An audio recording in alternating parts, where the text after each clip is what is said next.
Hello, and thanks for joining us for this East Bay PREC orientation. Get our tech going here. So yeah, this is the orientation for East Bay Permanent Real Estate Cooperative, which is basically just like an overview of what the organization is, how it works, how you can get involved, and to answer any questions that you might have coming up. So thanks for joining us, or if you're watching online, thanks for watching. We are based here in Oakland, California, kind of centered right here in the middle of the East Bay. And we always want to honor that we're actually living on occupied Ohlone territory. The Chochenyo Ohlone people were the folks who originally lived in this area. And we just want to honor their legacy, and we're grateful for the opportunity to live here and to support their communities that continue to live here as well. So a little bit about East Bay PREC. This is our mission, and I'm just going to read through it because it's a mouthful, but it really captures the heart of what we're trying to do here. Our mission is to facilitate Black and Indigenous people of color and allied communities to cooperatively organize, finance, purchase, occupy, and steward properties, taking them permanently off the speculative market, creating community-controlled assets, and empowering communities to cooperatively lead a just transition from an extractive capitalist system into one where communities are ecologically, emotionally, spiritually, culturally, and economically restorative and regenerative. It's quite a mouthful. It took a lot of wordsmithing to get there. And I want to go a little bit deeper into how we ground this mission into these three mission pillars. So our first mission pillar is land without landlords. We really believe in a future where housing is not a commodity, but it's a human right, and it's not beholden to this landlord-tenant dynamic, but really one in which housing is a right for humans and an empowering relationship that we have with land, not an extractive one. Our second mission pillar is restorative economics. So we're not just trying to find housing for some people who don't have housing, but we're actually trying to transition the whole financial system that controls how housing is distributed, how real estate is treated, to make it a restorative system as opposed to an extractive one that right now is leading to more and more people ending up on the streets, more and more wealth consolidation. We want to heal the financial system so that it's supportive for everyone in the community, in particular cognizant of the ways that the finance system has disempowered like Black and Indigenous people of color communities over the years through redlining and displacement, and we want to actively redistribute those resources. And finally, we want to heal people power as our third mission pillar. So we recognize that a lot of the systems under which we operate have disempowered us through teaching us different systems that are based on this kind of top-down capitalist model, not systems that empower community-based solutions. So part of our mission is to really cultivate what does it look like to be involved in the governance of an organization that's led by the community, right? How do we communicate together and build something to rebuild our capacity to heal one another, all of our traditional indigenous practices from wherever we come, and building our collective power. So to continue this grounding before we get into the nuts and bolts of how it works, I wanted to touch on our points of unity. This is a page from our bylaws that you can find on the resources page of our website. So anyone who joins the cooperative has to be aligned with these points of unity, and I'm just going to touch on some of them right now. We stand for the liberation and healing of all people and all lands. And within that, we recognize that the liberation of Black and Indigenous communities is fundamental to the liberation of all people. So that's why we are focusing on BIPOC communities, Black and Indigenous people of color communities, because we believe it's fundamental. Without, centering them, it's not real liberation for everyone and for all lands. We move at the pace of community and not capital. We build trust in safe spaces by doing this healing work that's required to create regenerative and cooperative relationships with one another. We're people of color centered. We believe that the solutions are rooted in collective land stewardship and collective decision making. We want an East Bay that's affordable to all. And we also reject the speculative market as a profit-making strategy. So we're not banking on, selling in 30 years and making a big profit for all of our shareholders.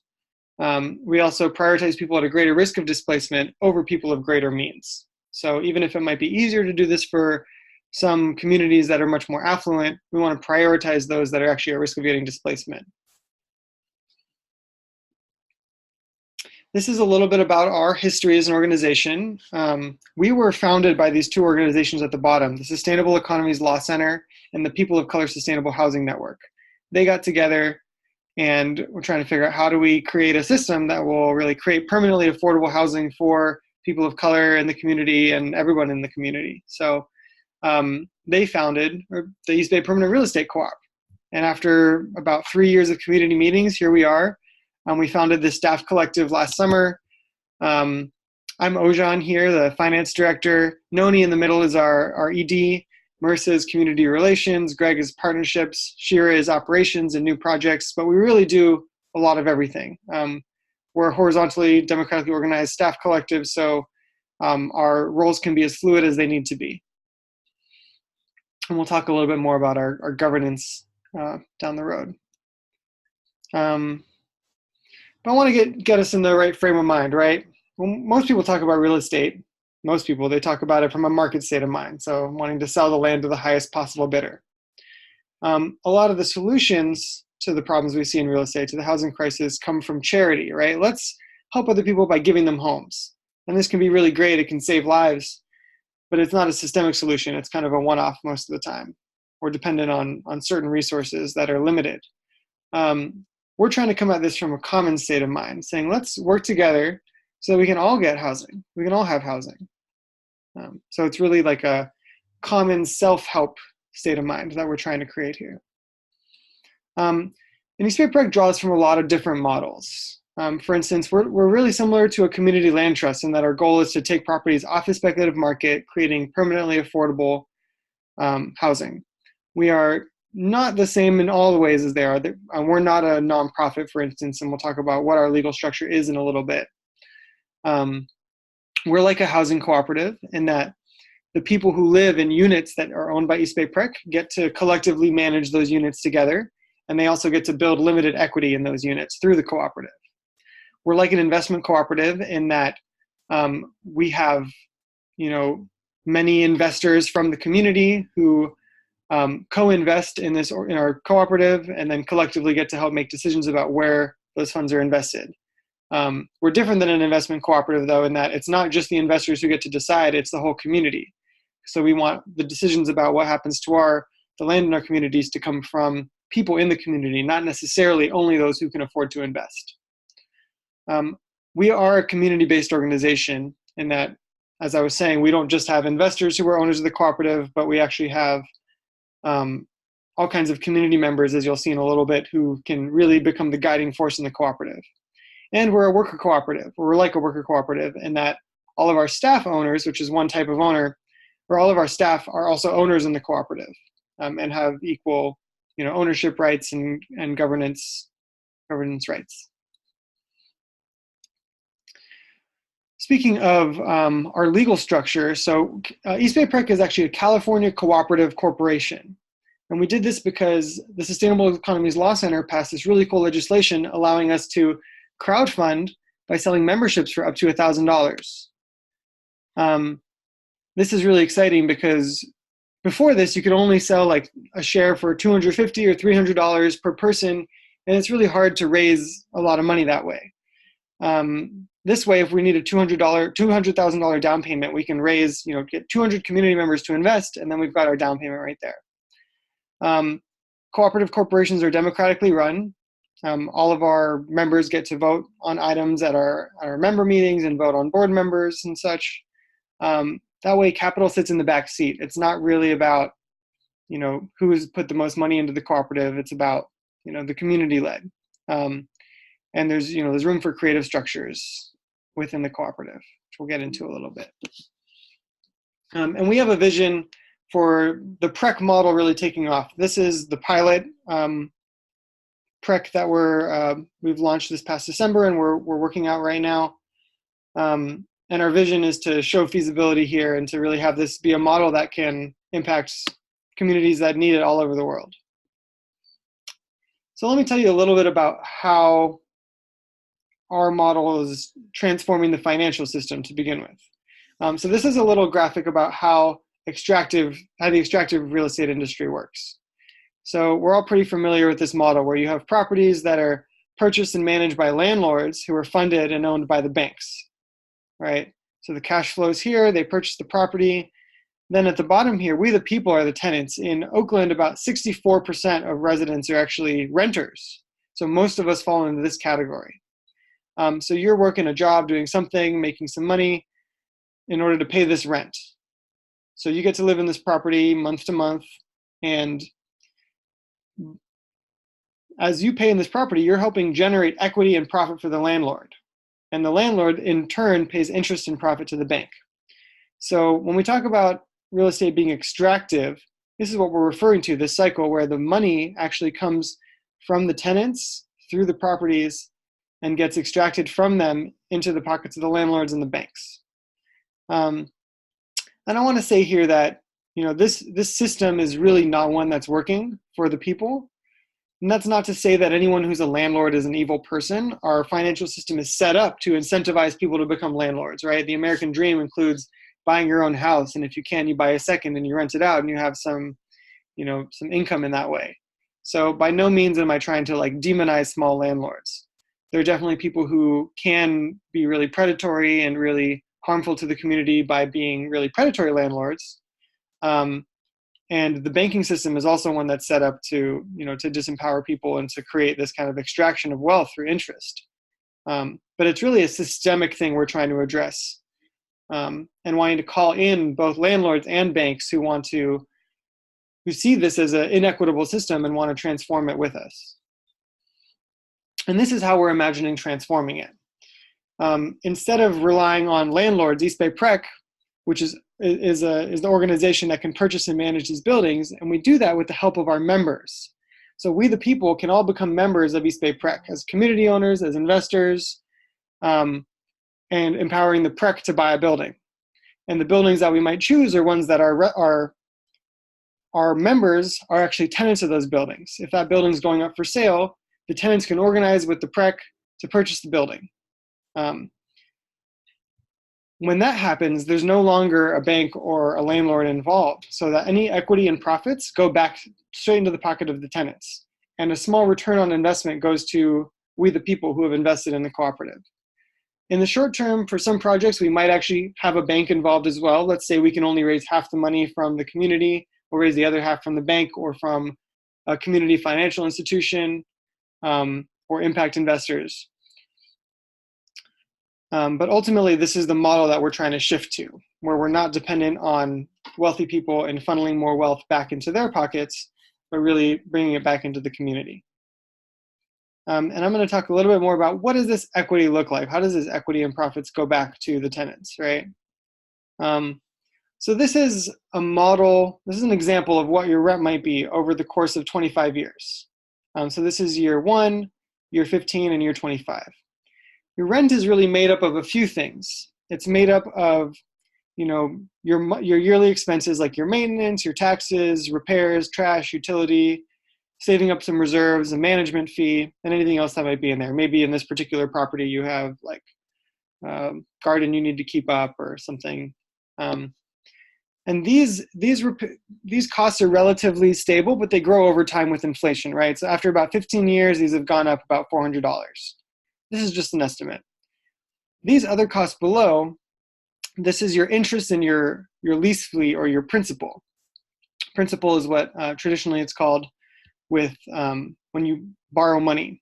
So this whole chunk, the interest plus the principal, is the monthly payment you'd be making to the bank. Or it'd be the monthly payment that you're making to our community owners or investor owners who have invested in the co-op and allowed us to buy the building together. Either way, there's some chunk of money that we're going to pay back our investors. Over time, the principal grows and the interest gets less. This is because of amortization. And if you want to understand a little bit more about why, you can Google amortization schedule to learn about that. But this pretty much stays flat. These grow over time. And after a certain amount of time, we've finished paying off the interest and the principal. So this whole chunk disappears. and you're left with just this maintenance, tax, repairs, etc., these kind of regular costs, which are still growing a little bit each year, but your rent can drop substantially once we've paid this whole thing off. And with East Bay PREC, we talk about a certain amount of equity getting captured by the tenants. So after 25 years of paying these chunks, starting with $600 per month, going up to like $1,100 per month at year 15, that's going directly to pay down principal, East Bay PREC will keep track of that for you. So that, let's say after year 25 you decide to leave, you've actually built up $250,000 that you've paid basically into a savings account. And when you leave the co-op, we will buy your share back from you for that amount, plus or minus inflation, so that this money actually, it doesn't grow with a speculative market, but it retains its value. So that's the equity piece. And the profit piece really comes like, this rent is calculated off of your expected costs, right? So these costs are pretty stable. They're very stable. We know what this is going to be each month. These costs are a little variable. So let's say we expect to have like $400 in maintenance costs per month, but you actually take really good care of your building and we have no maintenance costs. At the end of the year, that would be profit in the landlord's pocket. But at East Bay PREC, we take account of that. And if you have extra money that you've paid that we didn't have to use, that'll go into an account for you. That once we have enough reserves saved up for your unit in case something happens, you'll actually get refunded that money through a patronage reimbursement because you're also an owner of the co-op and that money goes back to you. So I'm going to talk a little bit about the different kinds of owners we have at East Bay PREC. There's 4 types of owners: community owners, investor owners, resident owners, and staff owners. Community owners are ones I talked about a little bit, the people who are just a part of the community. They might not want to invest in the co-op for whatever reason, but they really want to show up and be involved in the day-to-day practice. This is for anyone who lives in or is rooted in the East Bay. And the dues are really affordable. We want to make it so that anyone really can join. So the dues to become a community owner are $10, whether it's paid per year, per month, or per week. That means you could pay more if you want. You could pay just $10 a year if you want. And what we ask is that you show up to at least a couple EBPREC events per year, just so that you know what's going on. You can join our committees and other kinds of circles that help make decisions and really steward the co-op forward. And obviously that you align with our mission and points of unity that we touched on at the beginning of this presentation. Becoming an investor owner, these are slides from our bylaws. So there's a lot of text here and you can dive into them by going to the bylaws on our website. Any person or organization can become an investor owner by purchasing 1 share. Right now it's 1 share. In the future we might have more available, of $1,000 each. Minimum investment period is 5 years. You can ask for your money back after 5 years, but hopefully you'll leave it in for even longer so we can keep these projects really affordable. You can choose to select dividends, whether it's, we're offering up to 1.5% per year. But if folks don't want dividends, they can select out of those dividends as well. Folks who can't make a one-time payment can set up regular payments so that you can, get to $1,000 in your equity over 5 years. And so one of the only requirements for becoming an investor owner, besides aligning with our mission and points of unity, is you have to be a California resident. So not just people from the Bay Area or the East Bay, but anyone in California can invest $1,000. And this $1,000 is really critical. This is, building off of the slide I showed earlier. This is what they call a capital stack. For if we're going to buy $1 million building, where does that money come from? We might have a $200,000 down payment and then have to borrow the rest from a bank. And this is a really traditional kind of situation where we'd have a pretty high interest rate. By selling these $1,000 shares, let's say if we get 400 people to invest, that means that half of the money that we're borrowing is going to be at a much lower interest rate than the 5% interest rate, 5, 6, you've even seen 7% interest rates from banks and credit unions. And so that's going to make this property much more affordable for the renters. It's really going to be a game changer if we can get 80, 90% of the property paid for through community investments, because then And then we could even get lower impact investments. We can reduce our need for a down payment. A lot of folks are trapped in this rent cycle because they can't afford a down payment. So these community investments can really make it feasible for folks to enter this, financial tool for wealth building that otherwise wouldn't have been able to afford it. So that's why this $1,000 investments is really critical. And with $1,000, if you're investing it in a good money market account, you might be getting a similar rate to a 1.5%. So we're offering competitive returns, not competitive on the speculative real estate market, but competitive with what you might have in a good savings account. So resident owners are our third type of owner. These are for anyone who's age 12 and older, organization or business, who is like occupying one of the units that we own. Signing our resident share agreement, which agrees to certain things and lays out the way you're going to be building equity and your decision-making rights with the rest of the people in your unit or in your building. Attending some info sessions from East Bay PREC, aligning with our points of unity and mission. We are currently working on our first couple properties, so we haven't realized any resident owners yet, but we are well on our way and are looking for more folks who want to buy their buildings to organize with.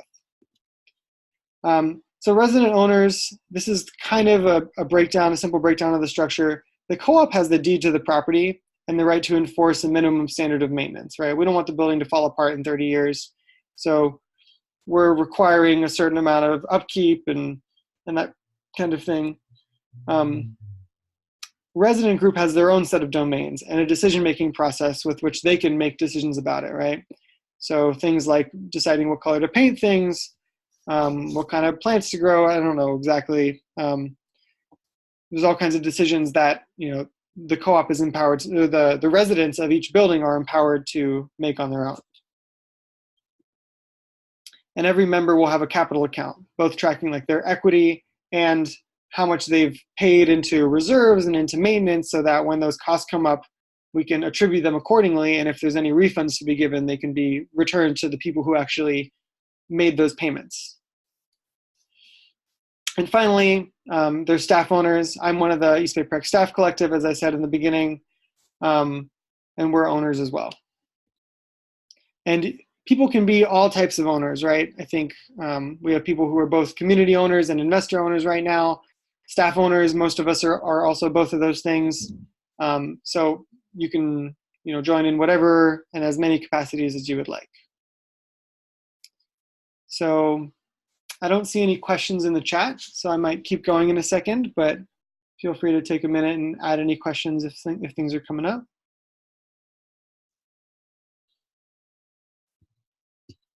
Next, we're going to talk a little bit about our governance.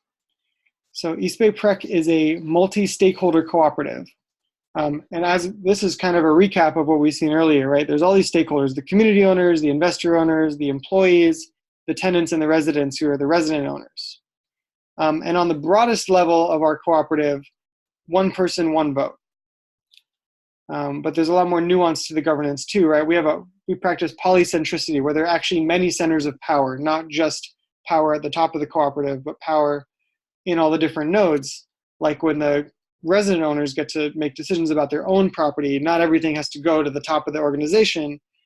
Decision making is decentralized. And this is a little visual about how we've structured that decentralized decision-making structure. So we have 4 different kinds of owners that are represented here: the community, resident, investor, and staff owners. Now, all 4 of these groups get to elect members of the board, and we'll talk about that in a second. The board is more like an oversight body. They don't really run the cooperative day-to-day, but they provide oversight and support as needed. Now, the investor owners really only get to be involved in this way. If they're local, they could also become community owners or resident owners, and then they get to populate these other circles. Now, these are working groups, basically, whether it's about money or communications, the people circle, governance circle, talking about operations, legal, governance structures, or other circles. So co-op members, co-op owners can create any circle that they want in order to address issues that are coming up, whether it's, I want a circle to create accessibility and for translating our materials into other languages, or I want a circle to explore how to convert, our gutters into gray water systems at these properties. Those can be created as needed by our members. And the staff collective facilitates this organizing team, which is a collaboration from all these different circles where the co-op comes together to formalize some of these decisions, and the staff collective has the administrative bandwidth to facilitate these decisions made by the owners and put them into action. Our board of directors is made up of 8 members, 5 of which are elected by the body. So all members get to vote on the governance and the financial director, which are kind of the president and the treasurer. And then the 3 other owner classes get to have their own representatives on the board. So there's 1 staff representative, there's 1 resident representative, and there's 1 community representative. As I mentioned, the investor owners actually have the least amount of say here, because we want to deprioritize the voice of capital and uplift the voice of community. So they get to vote on these 2 along with everybody else, but they don't have their own special representative on the board. In addition to these 5, we have 3 appointed directors, because we want to make sure that regardless of what happens, we want to make sure that people of color, Indigenous people, and Black people in the East Bay are represented on our board. So these have actually been updated.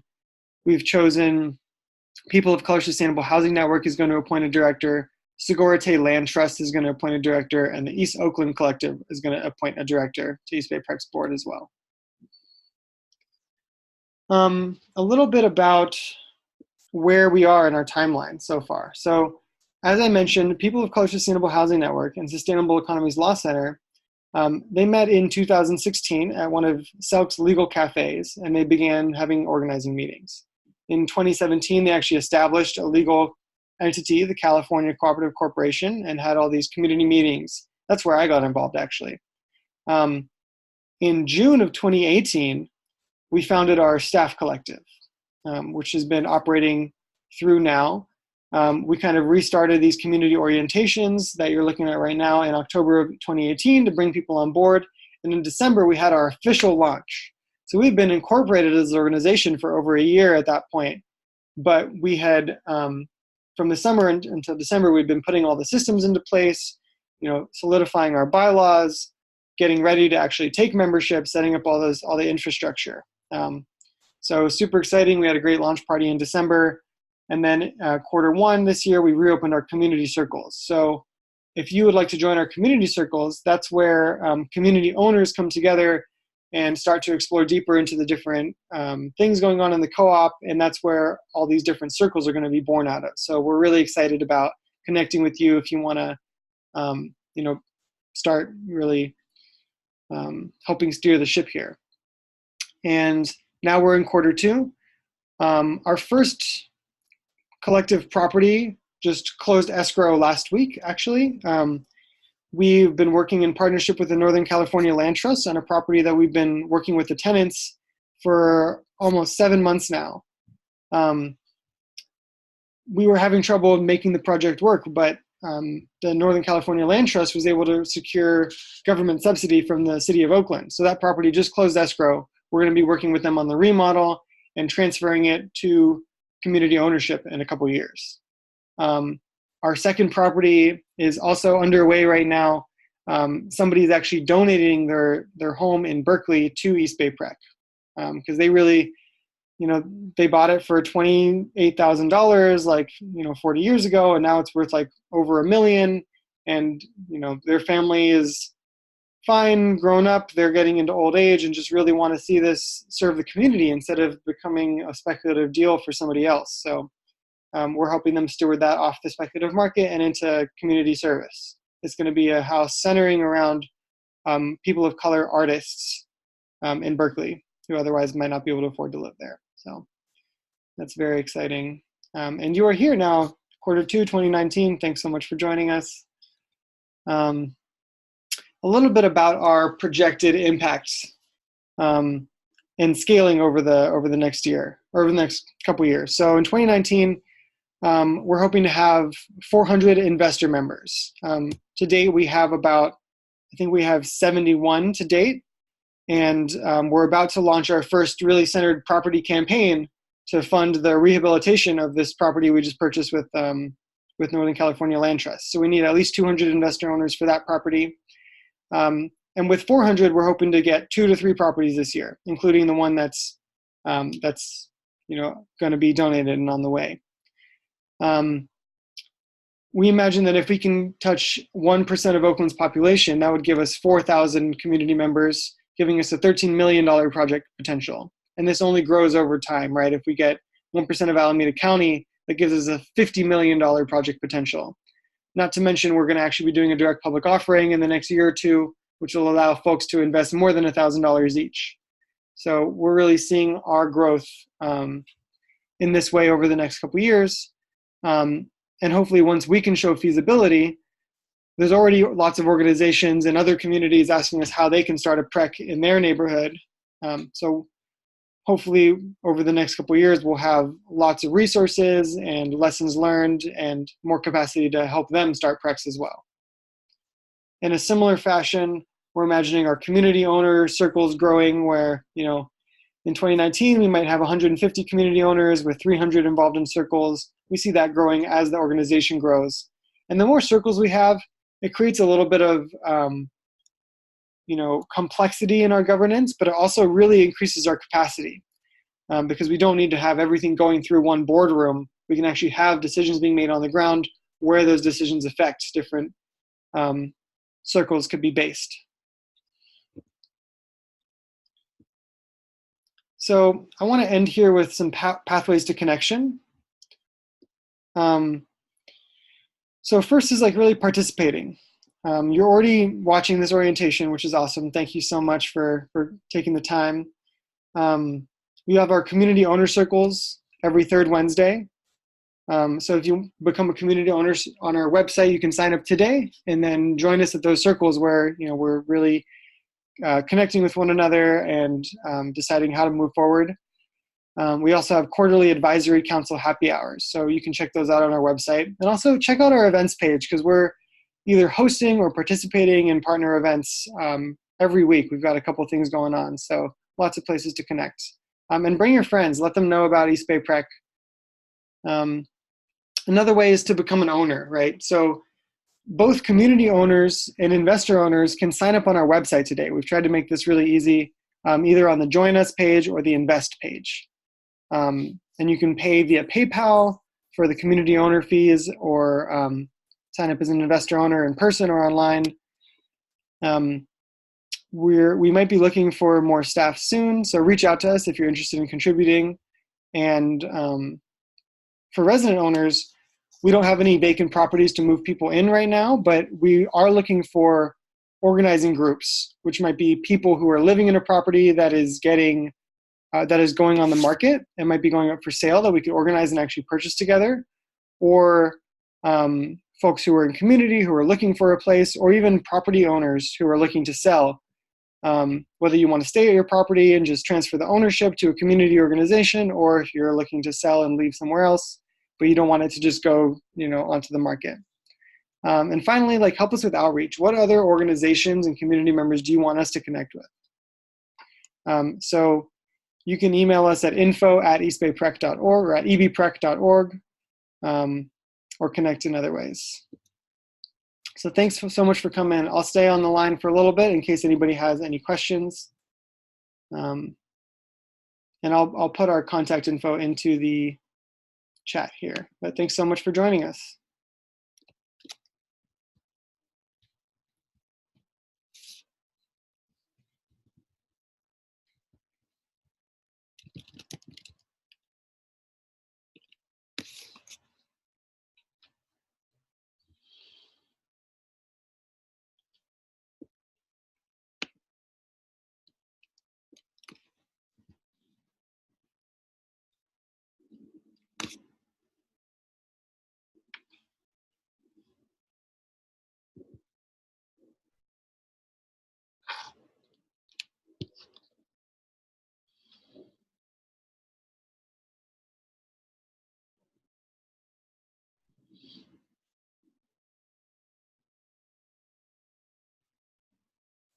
All right, well, if there's no questions, maybe we'll go ahead and call that a wrap. Thanks so much for joining us. hope to see you at one of our meetings sometime soon.